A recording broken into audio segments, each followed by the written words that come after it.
Assalamualaikum warahmatullahi wabarakatuh. Dan dari kelompok 9 yaitu yang beranggotakan Syifa Amara Dewi, Yola Oktopiani, dan saya Novianti. Maksimum dan minimum. Definisi. Misalkan S adalah domain fungsi F yang memuat titik C. Yang pertama, Fc lebih dari sama dengan Fx, berarti Fc adalah nilai maksimum. Yang kedua, Fc kurang dari sama dengan Fx, berarti Fc adalah nilai minimum. Yang ketiga, Fc adalah nilai maksimum atau nilai minimum, berarti Fc adalah nilai ekstrim. Contoh soal.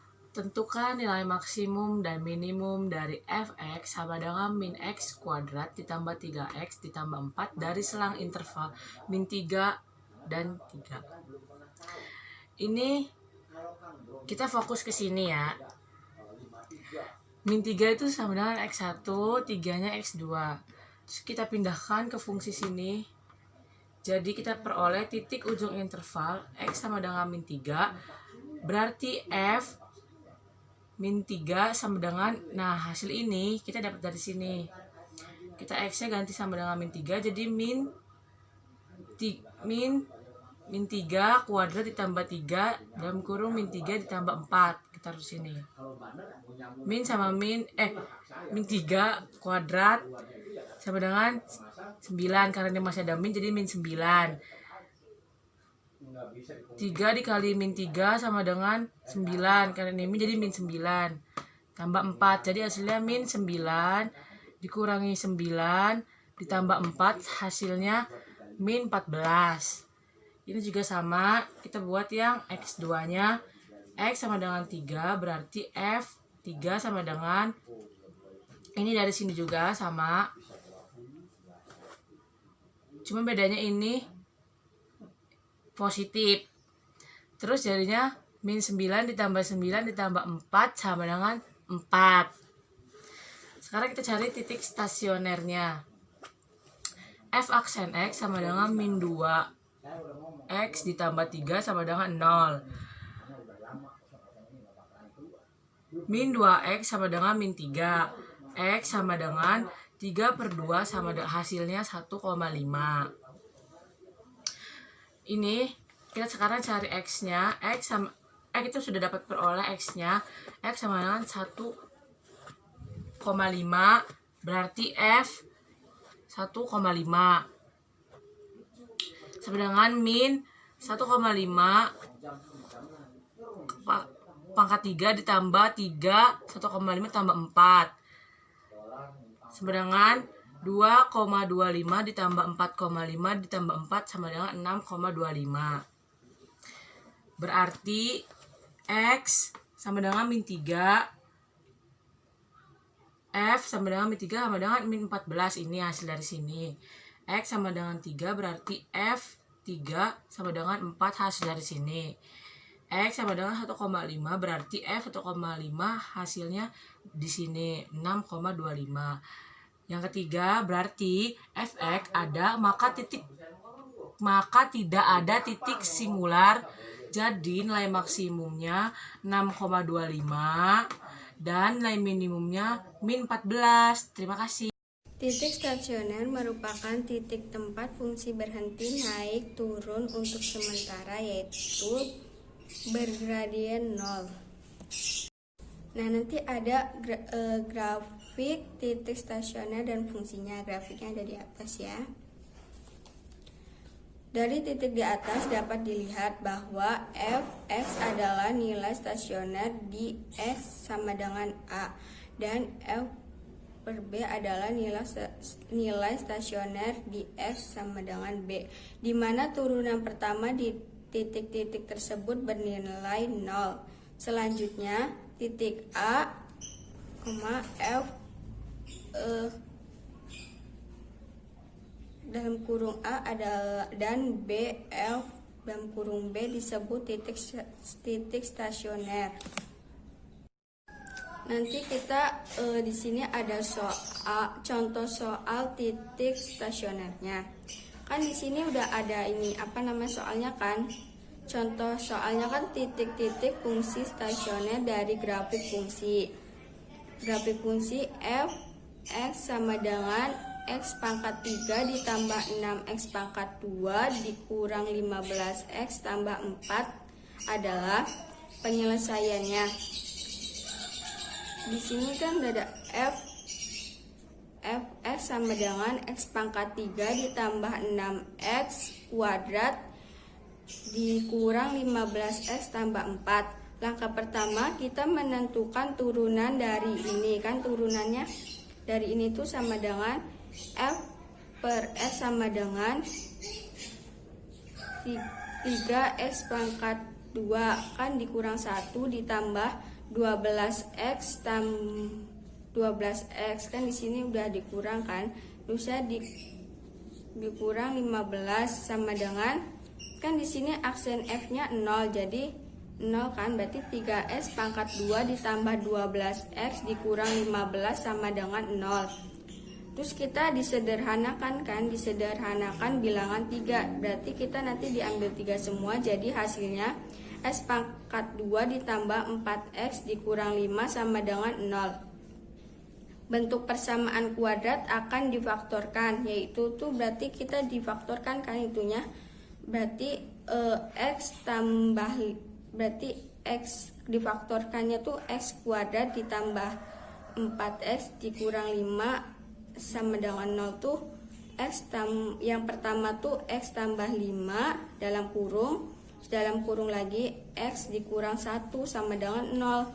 Terus ini yang x ditambah 5-nya sama dengan 0, berarti 0 dikali 5 x1 sama dengan negatif 5, atau x dikurang 1 sama dengan 0, berarti 0 dikurang 1 x2 nya berarti positif 1. Nah kalau udah berarti kita cari yang x1 nya. x1 sama dengan negatif 5 kan, berarti kita cari yang pertama kan yang x1 nya negatif 5, berarti f dalam kurung negatif 5 sama dengan berarti negatif 5 di pangkat 3 ditambah 6 negatif 5 pangkat 2 dikurang 15 negatif 5 ditambah 4, berarti negatif 5 pangkat 3 tuh berarti negatif 125 ditambah 6 dikali pangkat 5 berarti 150, 15 sama negatif 5 berarti 75 ditambah 4 berarti hasilnya 104. Terusnya yang f2 nya x2 nya itu kan x2 kan positif 1, berarti 1 pangkat 3 ditambah 6 dikali 1 pangkat 2 dikurang 15 dikali 1 tambah 4, berarti 1 pangkat 3 kan 1 tambah berarti 6 dikurang 15 tambah 4 hasilnya negatif 4. Tentang cekung atas dan cekung bawah pada penggunaan turunan fungsi trigonometri. Jadi kita bisa lihat gambar grafik di sini. Kalau grafiknya cekung ke bawah berarti arahnya ke bawah, kalau grafiknya cekung ke atas berarti arahnya ke atas, dan ini disebut selang kecekungan. Cara kita mencarinya yaitu dengan menggunakan turunan kedua atau f double aksen. Jadi grafik fungsi f cekung ke atas saat f double aksen x kurang lebih dari 0. Grafik fungsi f cekung ke bawah saat f double aksen kurang dari 0. Nah, ini contohnya diketahui fx sama dengan sin 2x untuk 0 sampai 360. Kita tentukan yang pertama interval fungsi f cekung ke atas, yang kedua interval fungsi f cekung ke bawah. Jawabnya fx sama dengan sin 2x. Kita cari dulu turunan yang pertama, yaitu jadi f aksen x sama dengan 2 cos 2x.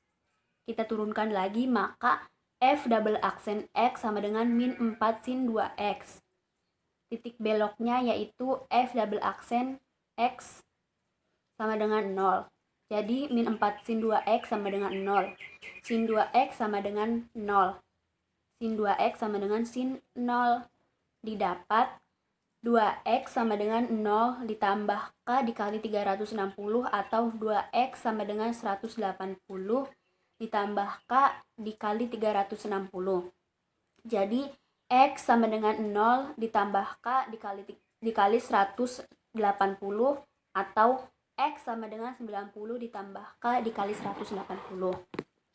Nah, tadi kan udah didapat nih ya, yang x sama dengan 0 ditambah k dikali 180 atau x sama dengan 90 ditambah k dikali 180.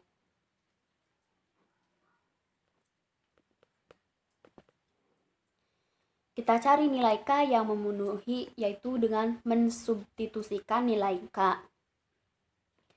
Untuk x sama dengan 0 ditambah k dikali 180, k-nya sama dengan 0, berarti x-nya sama dengan 0.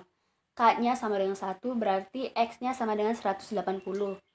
K-nya sama dengan 2, berarti x-nya sama dengan 360. Untuk x sama dengan 90 ditambah k dikali 180, maka k-nya sama dengan 0, x-nya berarti 90. K-nya sama dengan 1, berarti x-nya sama dengan 270. Nah, kita buat lagi seperti biasa selang interval yang sudah didapat dari soalnya. Soalnya kan 0 sampai 360. Kemudian yang kita dapat dari f double aksen sama dengan 0 tadi yaitu ada 90, 180, 270, dan 360. Nah, setelah itu kita ambil interval yang tadi yang sudah kita dapat.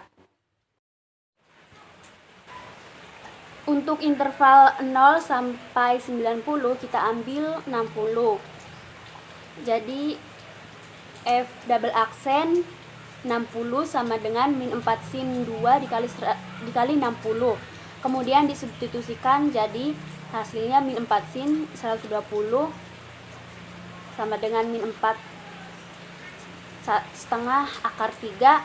Jadi hasilnya min 2 akar 3.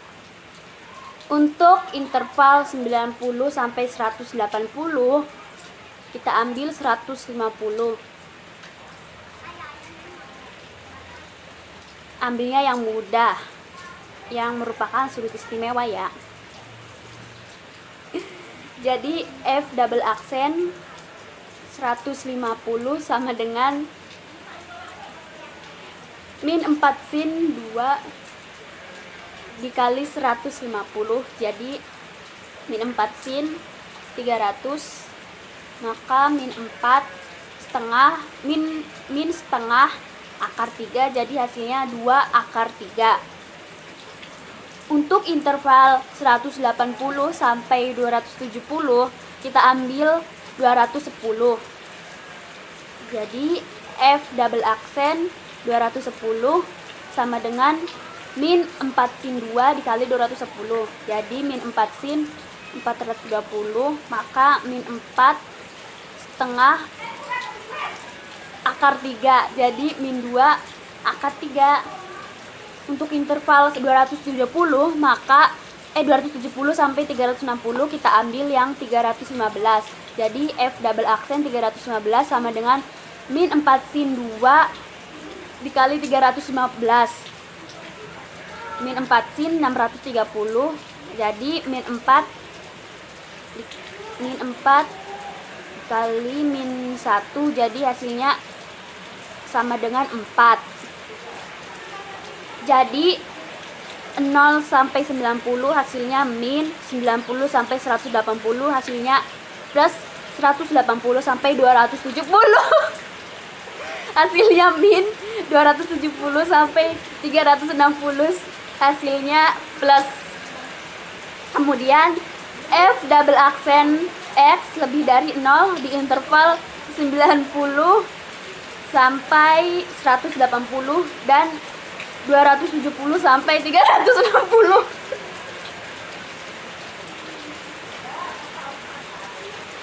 F double aksen x kurang dari 0 di interval 0 sampai 90 dan 180 sampai 270.